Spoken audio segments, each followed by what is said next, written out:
সরকার পক্ষপাত করলে সুষ্ঠু নির্বাচন সম্ভব নয় বলছেন ইফতেখারুজ্জামান। বর্তমান সময়ের সবচেয়ে বড় প্রয়োজন গ্রহণযোগ্য নির্বাচন বলছেন শামসুজ্জামান দুদু। জানাবো যে কারণে ইলিয়াস কাঞ্চনকে দিয়ে নতুন দল গড়েন গোয়েন্দা এজেন্ট এনায়েত। এবং সর্বশেষ জানাবো বিএনপির জনগণের আশা ও স্বপ্ন পূরণে বদ্ধপরিকর জানিয়েছেন ব্যারিস্টার মামুন। শুনছিলেন সংবাদ শিরোনাম, এবারে বিস্তারিত। সরকার পক্ষপাত করলে সুষ্ঠু নির্বাচন সম্ভব নয় বলছেন ইফতেখারুজ্জামান। নির্বাচনকালীন সরকার যদি পক্ষপাতিত্ব করে তাহলে সুষ্ঠু নির্বাচন সম্ভব নয় বলে মন্তব্য করেছেন জাতীয় ঐকমত্য কমিশনের সদস্য ও ট্রান্সপারেন্সি ইন্টারন্যাশনাল বাংলাদেশের নির্বাহী পরিচালক ড ইফতেখারুজ্জামান। তিনি বলেছেন, রাজনৈতিক দলগুলো যদি সুষ্ঠু নির্বাচন না চায় তাহলেও নিরপেক্ষ নির্বাচন করা কঠিন হবে। এজন্য নির্বাচনের পর্যবেক্ষক ও গণমাধ্যম কর্মীদের নিরপেক্ষতা নিশ্চিত করা জরুরি।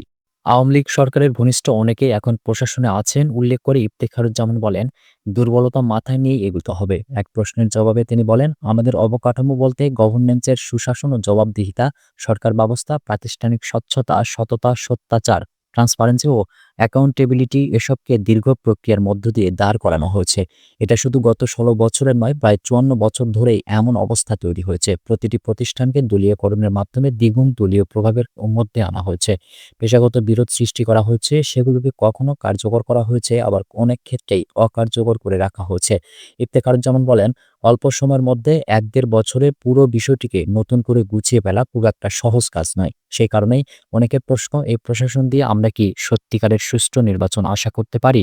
এই প্রশ্নের পেছনে যুক্তি আছে, কারণ পতিত সরকারের এজেন্ট বা সহযোগীরা প্রশাসন ও আইন সংস্থায় নেই এটা বলা যাবে না।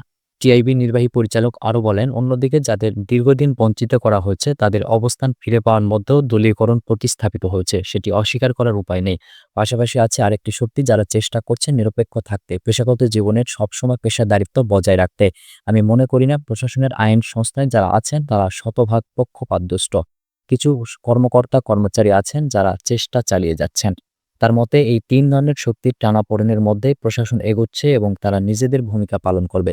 তবে এটিকে রাতারাতি পরিবর্তন করা কিংবা পুরো প্রশাসন নতুন করে সাজানো সম্ভব নয়। তিনি বলেন, আমাদের সময় দিতে হবে যাতে একটি স্থিতিশীলতা তৈরি হয় এবং নতুন ধরনের পেশাদারিত্ব গড়ে ওঠে।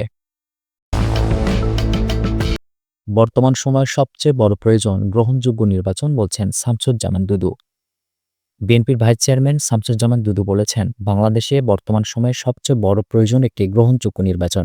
এই নির্বাচনের প্রত্যাশায় দীর্ঘ ১৬ থেকে ১৭ বছর ধরে আন্দোলন সংগ্রাম করে অনেক তরুণ প্রাণ ঝরে গেছে, লক্ষাধিক নেতাকর্মীর নামে মামলা হয়েছে এবং গণতন্ত্র রক্ষায় মানুষ নির্বাসিত জীবনযাপন করছে। শামসুজ্জামান দুদু অভিযোগ করেন, ফ্যাসিস্ট আওয়ামী লীগ সরকার জনগণের ভোটাধিকার কেড়ে নিয়েছে এবং দেশের সম্পদ বিদেশে পাচার করেছে। স্বৈরাচার শেখ হাসিনা ভারতে বসে আবারও ষড়যন্ত্র করছেন, চোরাগোপ্তা হামলার পরিকল্পনা করছেন। তিনি হুঁশিয়ারি দিয়ে বলেন, তারা যদি আবার ষড়যন্ত্র করে নির্বাচন বানচালের চেষ্টা করে তাহলে জনগণ আর কোনো ষড়যন্ত্র মেনে নেবে না, সম্মিলিতভাবে আবার তাদের প্রতিহত করবে। বিএনপির জ্যেষ্ঠ নেতা আরও বলেন, দেশে যদি নির্বাচনের ঘোষণা আসে তবে স্বাভাবিক অবস্থা ফিরে আসবে এবং জনগণ তাদের ভোটাধিকার প্রয়োগ করতে পারবে। সেই নির্বাচনের মাধ্যমে জনগণ বিএনপিকে আবারও ক্ষমতায় আনবে। তিনি বলেন, আগামী দিনে শহীদ প্রেসিডেন্ট জিয়াউর রহমান ও খালেদা জিয়ার জ্যেষ্ঠ পুত্র তারেক রহমান বাংলাদেশের নেতৃত্বে আসবেন এবং জনগণের উপর নির্ভর করে দেশকে এগিয়ে নেবেন। স্বাধীনতা ও সার্বভৌমত্ব রক্ষা করে গণতন্ত্রকে পুনঃপ্রতিষ্ঠার মধ্য দিয়েই আগামীর দিনের বাংলাদেশ গড়ে উঠবে। সাবেক এই সংসদ সদস্য বলেন, বেগম খালেদা জিয়া ও তারেক রহমান বহুবার দেশের মানুষের ভোটাধিকার ফিরিয়ে দেওয়ার আহ্বান জানিয়েছেন। তবে আওয়ামী লীগ সে দাবি উপেক্ষা করেছে, যে কারণে তাদের এই করুণ পরিণতি হয়েছে। তারা যদি সুষ্ঠু নির্বাচন দিত, দেশে গণতন্ত্র রাখত, তাহলে তাদের এই করুণ পরিণতি কখনোই হতো না। যে কারণে ইলিয়াস কাঞ্চনকে দিয়ে নতুন দল গড়েন গোয়েন্দা এজেন্ট এনায়েত। নিরাপদ সড়ক চাই আন্দোলন নিয়েই বহু বছর ধরে ব্যস্ত ছিলেন চিত্রনায়ক ইলিয়াস কাঞ্চন। তার রাজনৈতিক উচ্চাকাঙ্ক্ষা এতকাল চোখে পড়েনি। সাংস্কৃতিক অঙ্গনে তার ইতিবাচক ভাবমূর্তি রয়েছে। তাকে রাজনীতির পথে ধাবিত করেন বিদেশি গোয়েন্দা সংস্থার এজেন্ট দাবি করা এনায়েত করিম চৌধুরী। এই রহস্য মানব নতুন রাজনৈতিক দল জনতা পার্টি বাংলাদেশকে অর্থায়ন করেন। নতুন দলের জন্য তিনি ইলিয়াস কাঞ্চনকে নিয়মিত অর্থ যোগান দিতেন। এনায়েত করিম চৌধুরীকে গোয়েন্দা পুলিশের জিজ্ঞাসাবাদে উঠে এসেছে এসব তথ্য। গ্রেপ্তার এনায়েত করিমকে বুধবার ৪৮ ঘণ্টার জিজ্ঞাসাবাদ শেষ করে ঢাকা মহানগর পুলিশের গোয়েন্দা শাখার কর্মকর্তারা বলছেন, জনতা পার্টি আত্মপ্রকাশের সঙ্গে এনায়েত করিম চৌধুরী শুরু থেকে জড়িত। পার্টির গঠন থেকে শুরু করে পার্টি পরিচালনার জন্য বেশিরভাগ অর্থই যোগান দিতেন রহস্যময় এই মার্কিন নাগরিক। মামলা তদন্ত কর্মকর্তা আক্তার মোর্শেদ বলেন, ইলিয়াস কাঞ্চন ও তার নবগঠিত দলের সঙ্গে এনায়েতের যোগাযোগের সত্যতা রয়েছে। দল গঠনে তার গুরুত্বপূর্ণ ভূমিকা ছিল। এনায়েত এই দলে প্রতি মাসে ৩.৫ লাখ করে টাকা দিতেন। বাকি টাকা ইলিয়াস কাঞ্চন নিজে জোগাড় করতেন। ইলিয়াস কাঞ্চন দেশের বাইরে থাকায় এ তথ্য তার বক্তব্যের মাধ্যমে বাছাই করা সম্ভব হয়নি।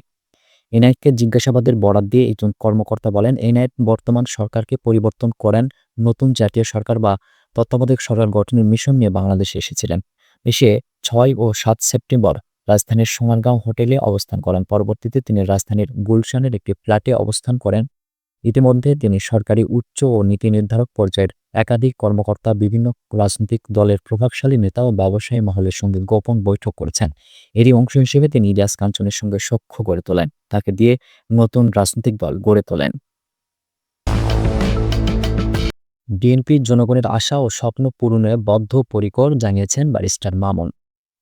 প্রধান উপদেষ্টার আইনজীবী, বাংলাদেশ বার কাউন্সিলের লিগ্যাল এডুকেশন কমিটির চেয়ারম্যান ও কুমিল্লা ৫ আসনে বিএনপির মনোনয়ন প্রত্যাশী ব্যারিস্টার আব্দুল্লাহ আল মামুন বলেছেন, বিএনপির প্রতিষ্ঠাতা শহীদ প্রেসিডেন্ট জিয়াউর রহমানের হাত ধরে এদেশের অগ্রযাত্রা শুরু হয়েছিল। পরবর্তীতে বেগম খালেদা জিয়া উন্নয়নের ধারা আরও কয়েক ধাপ এগিয়ে নেন। আর আগামীতে তারেক রহমানের নেতৃত্বে বাংলাদেশ একটি উন্নত, সুন্দর ও আদর্শ রাষ্ট্রে পরিণত হবে, এমনটাই স্বপ্ন দেখছে দেশের মানুষ। বিএনপি দেশ ও দেশের মানুষের আশা আকাঙ্ক্ষা পূরণে কাজ করে যাচ্ছে, তাই জনগণের আশা ও স্বপ্ন পূরণে বিএনপি বদ্ধপরিকর। তিনি আরও বলেন, বুড়িচং ব্রাহ্মণপাড়া উপজেলার ২০,০০০-এর অধিক ছেলে মেয়ে মাদকাসক্ত। এই মাদকাসক্তদের জন্য বর্ডার এলাকার রাজনৈতিক প্রভাব মুক্ত করতে হবে এবং বর্ডার এলাকাকে সিল করতে হবে। মাদকাসক্তি থেকে বাঁচাতে হলে শিক্ষার্থীদেরকে শিক্ষানুরাগী হিসেবে গড়ে তুলতে হবে।